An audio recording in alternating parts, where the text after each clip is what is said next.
Assalamualaikum warahmatullahi wabarakatuh. Apa kabar anak-anak? Berjumpa lagi dengan Pak Fajrin Maulana dalam mata pelajaran Pendidikan Agama Islam dan Budi Pekerti kelas 5 semester 1. Nah anak-anak, pada pertemuan hari ini kita akan mengulang materi kisah teladan Nabi Sulaiman. Kisah teladan Nabi Sulaiman. Adapun tujuan pembelajaran kita hari ini yaitu sebagai berikut.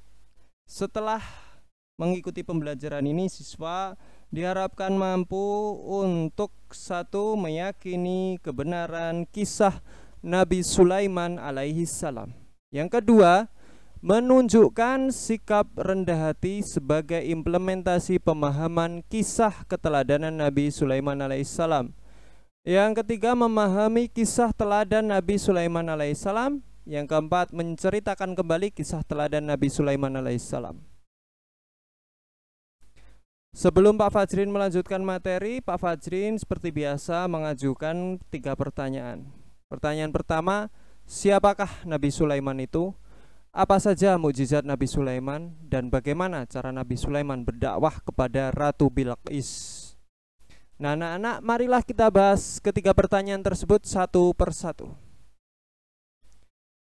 Yang pertama adalah siapakah Nabi Sulaiman? Nabi Sulaiman alaihissalam adalah putra Nabi Daud alaihissalam yang merupakan keturunan Nabi Ibrahim yang ke-13. Setelah Nabi Daud alaihissalam meninggal, Nabi Sulaiman alaihissalam menggantikannya sebagai raja yang mewarisi tahtanya dan juga sebagai nabi yang melanjutkan syiar atau risalah kenabian Nabi Daud untuk disampaikan kepada umatnya. Karunia Allah yang dianugerahkan kepadanya yang kemudian dikenal sebagai mukjizatnya antara lain dapat mengerti bahasa binatang. Berikutnya adalah mukjizat Nabi Sulaiman secara lengkap. Mukjizat Nabi Sulaiman antara lain satu, berbicara kepada permadaninya.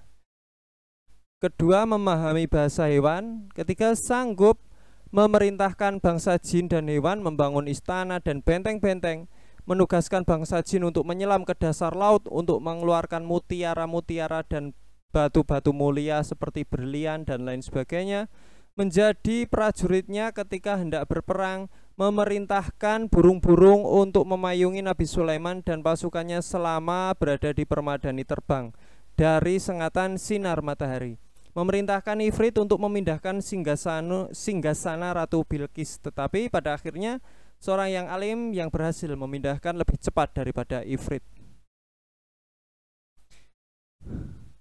Kemudian beliau juga memiliki permadani yang terbuat dari sutra dan benang emas. Kemudian beliau juga dapat menundukkan angin kemudian yang berhembus membawa permadaninya kemana saja ia hendak pergi. Angin topan yang besar terasa lembut dan nyaman, tidak akan merusak lingkungan. Angin bisa membawa dia menuju tempat sejauh 1 bulan perjalanan hanya dalam waktu sekejap. Cairan tembaga yang selalu keluar untuk dimanfaatkannya sebagai pembangunan gedung-gedung, pembuatan piring-piring, serta sebesar kolam air dan periuk-periuk yang biasanya digunakan untuk memberi makanan umatnya. Cincin yang dikatakan berasal dari langit dan memiliki 4 sisi, sanggup mendengar suara yang lirih dan jauh, kemudian melimpah harta benda miliknya. Itulah bentuk-bentuk mukjizat Nabi Sulaiman. Selanjutnya, Nabi Sulaiman berdakwah kepada Ratu Bilqis. Jadi bagaimana kisahnya Nabi Sulaiman kok berdakwah kepada Ratu Bilqis? Sewaktu Nabi Sulaiman kehabisan air, sewaktu Nabi Sulaiman kehabisan air di daerah Yaman, burung hudhud mendapatkan perintah untuk mencari sumber air, tetapi burung hudhud tidak kembali lagi. Karena itu Nabi Sulaiman marah dengan ujarnya, kalau hudhud pulang, panggang sajalah ia hidup-hidup. Baru saja Nabi Sulaiman berbicara demikian, burung hudhud datang. Kemana saja engkau wahai hudhud? Tanya Nabi Sulaiman alaihissalam. Hudhud menjawab, maafkanlah ya Rasulullah, aku telah tersesat di daerah yang sangat jauh dari tempat ini. Di tempat tersebut diperintah oleh seorang putri atau ratu yang namanya Bilqis, sedangkan kerajaannya bernama Saba. Mendengar laporan Hudhud itu, hilanglah amarah Nabi Sulaiman karena tertarik kisahnya itu. Kemudian ia membuat sepucuk surat kepada raja perempuan itu yang berisi seruan untuk menyembah Allah Subhanahu wa taala dengan menyatakan bahwa Allah yang telah menganugerahi kerajaan yang sangat besar itu. Karena itu Allah wajib disembah dan janganlah menyembah selainnya. Surat itu diantarkan oleh burung Hudhud, lalu burung Hudhud membawanya dan terbang ke negeri Saba. Dan setelah sampai di negeri tersebut, surat yang dibawanya dijatuhkan dan secara kebetulan putri itu sendiri yang menerimanya.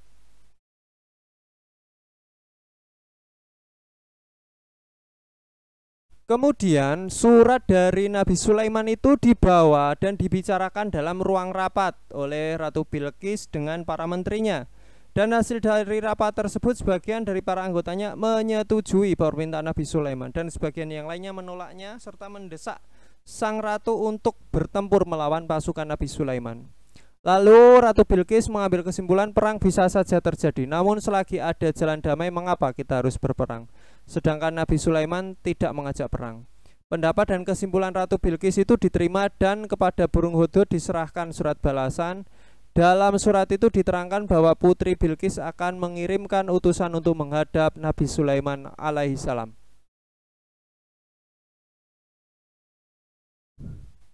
Setelah dibaca Nabi Sulaiman, segera diperintahkannya segala jin untuk membuat dan mempersiapkan istana yang indah, halaman dipenuhi segala permata yang berkilau dari segala warna. Kemudian datanglah utusan Ratu Bilqis. Alangkah herannya mereka tak diduga sedikit pun semula bahwa Nabi Sulaiman sekaya itu. Utusan Ratu Bilqis menghadap Nabi Sulaiman seraya menyerahkan hadiah dari Ratu Bilqis kepadanya. Nabi Sulaiman berkata kepadanya, "Maaf tuan-tuan, aku tidak memerlukan hadiah.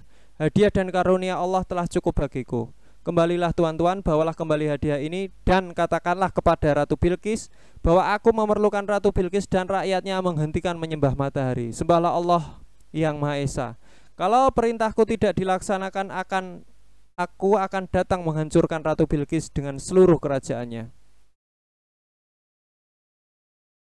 Kemudian utusan Ratu Bilqis segera kembali ke negeri Saba dan setelah sampai di sana mereka menceritakan segala sesuatu yang dialaminya dan menyampaikan pesan dari Nabi Sulaiman. Mendengar itu berkata Ratu Bilqis, "Kalau begitu aku sendiri perlu menghadap Nabi Sulaiman dan saya perintahkan kepada seluruh pembantu-pembantuku untuk segera mempersiapkan segala sesuatunya."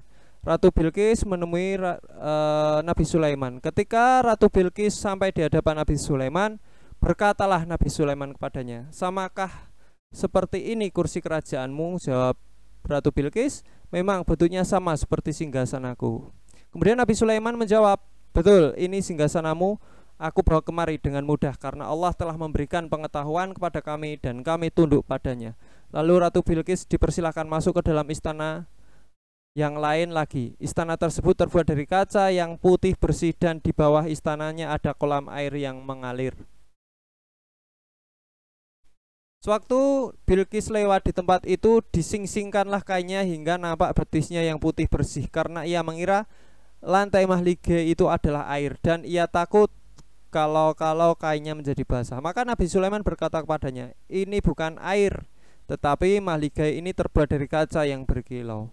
Berkata Ratu Bilqis, "Oh tuanku, telah dolimlah aku akan diriku dan sekarang berimanlah aku kepada Tuhan sesembahanmu serta aku yakin bahwa engkau adalah utusannya." Nah, selanjutnya adalah kisah wafatnya Nabi Sulaiman.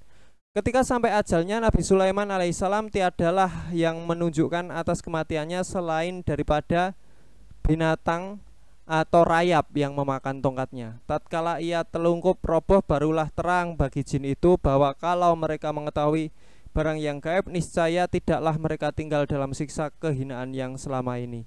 Demikianlah kematian Nabi Sulaiman yang menurut riwayat beliau ini meninggal sedang mengawasi jin-jin yang selalu bekerja keras, dan menurut riwayat yang lain beliau sedang mengawasi mereka membangun Masjidil Al-Aqsa, dan setelah masjid itu selesai beliau terjatuh dari kursinya dan menyebabkan kewafatannya. Kesimpulan dari kisah Nabi Sulaiman antara lain adalah sebagai berikut.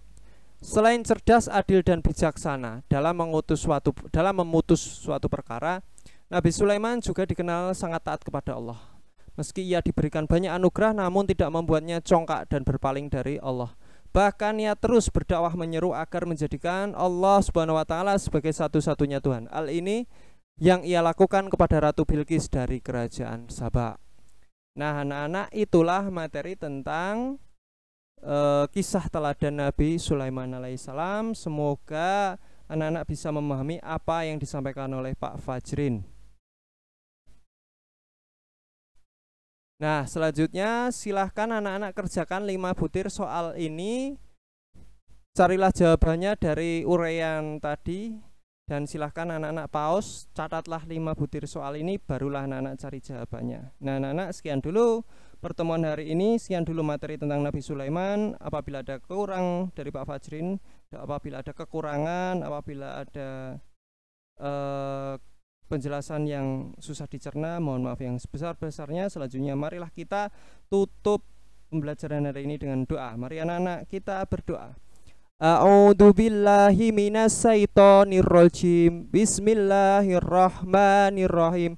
Subhanakallahumma wa bihamdika asyhadu an la ilaha illa anta astaghfiruka wa atubu ilaik. Assalamualaikum warahmatullahi wabarakatuh.